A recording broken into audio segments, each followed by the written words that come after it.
Assalamu alaikum mes chers frères et sœurs.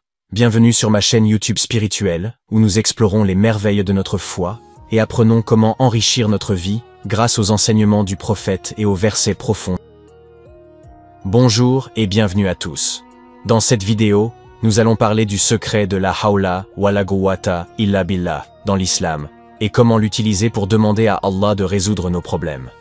Nous allons nous appuyer sur 5 hadiths du prophète Mohammed, sallallahu alayhi wa sallam, et 3 versets du Coran pour expliquer et développer cette pratique de manière convaincante. Accrochez-vous bien, car cette connaissance pourrait bien changer votre vie. Tout d'abord, il est essentiel de reconnaître et d'adhérer à l'unicité d'Allah.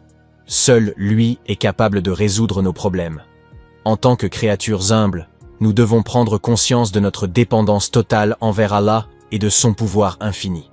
Cela nous aide à placer notre confiance en lui et à invoquer sa grâce et sa miséricorde. Ensuite, nous devons être sincères et humblement dévoués lors de l'utilisation de cette formule secrète.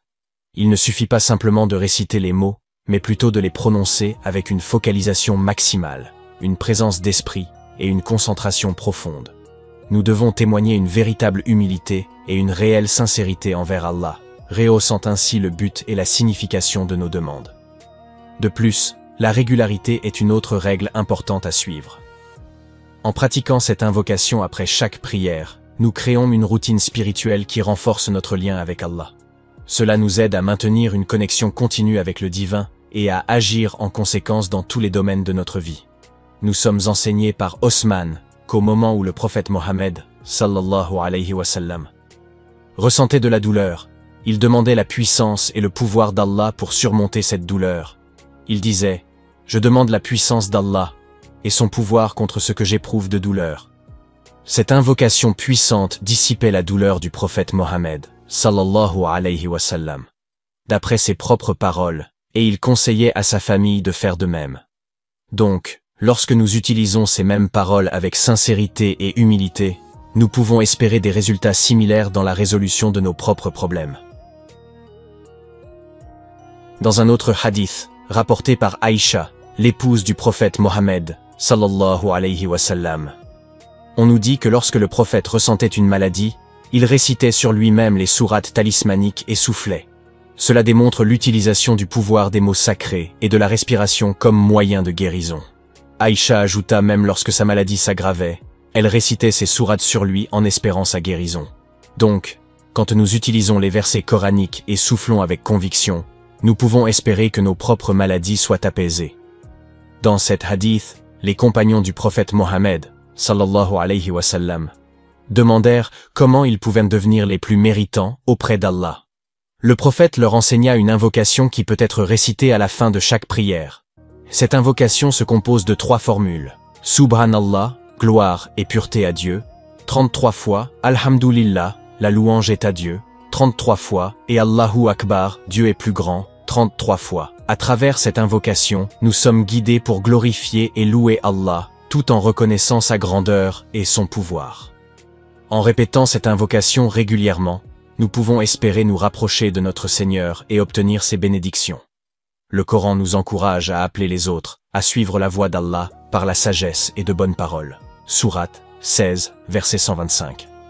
Lorsque nous utilisons les paroles et les versets appropriés du Coran, avec patience et bienveillance, nous pouvons inspirer les autres à s'approcher et à trouver refuge envers Allah. Ainsi, dans nos propres problèmes, nous pouvons non seulement demander à Allah de les résoudre, mais aussi inspirer les autres à faire de même. Verset 2. Dans ce verset, il est dit que celui qui prononce les paroles glorifiantes d'Allah sera récompensé en ayant ses fautes effacées. En prononçant ces paroles avec conviction, nous pouvons espérer recevoir cette magnifique récompense divine. Verset 3. On nous apprend que lorsque nous sommes confrontés à des décisions difficiles, nous devons prendre conseil auprès d'Allah et chercher sa force et sa générosité. Nous pouvons accomplir cela en effectuant 2 unités de prière et en faisant une invocation spécifique à Allah. Quant aux modalités précises pour utiliser ce secret, les références mettent en évidence différents mots et expressions à réciter après chaque prière. Par exemple, après la prière de l'aube, il est recommandé de réciter la hawla wa la quwwata illa billah, tout en formulant nos souhaits spécifiques. Après la prière du matin, la récitation d'Astaghfirullah 100 fois est encouragée pour demander le pardon d'Allah. De même, après la prière de l'après-midi, prononcer Subhanallah wa bihamdihin est une autre invocation appropriée.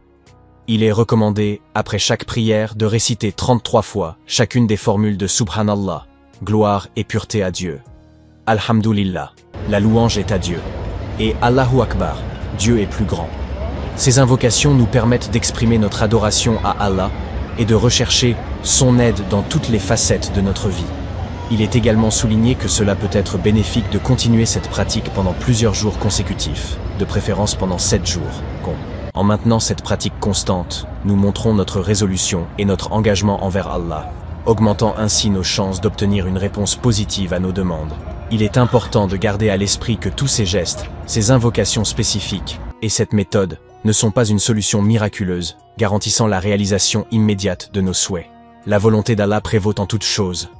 Cependant, en utilisant le secret de la hawla wa la quwwata illa billah, tout en respectant les règles spécifiques mentionnées, nous démontrons notre soumission à Allah, renforçant ainsi notre confiance et notre adoration envers lui.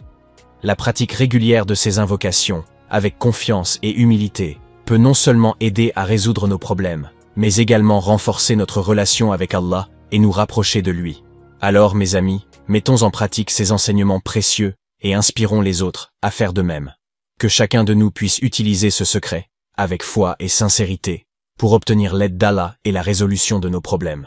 J'attends vos commentaires et vos expériences à ce sujet dans la section des commentaires. N'oubliez pas de vous abonner à la chaîne pour ne pas manquer nos prochaines vidéos. Que la paix et les bénédictions d'Allah soient sur vous tous.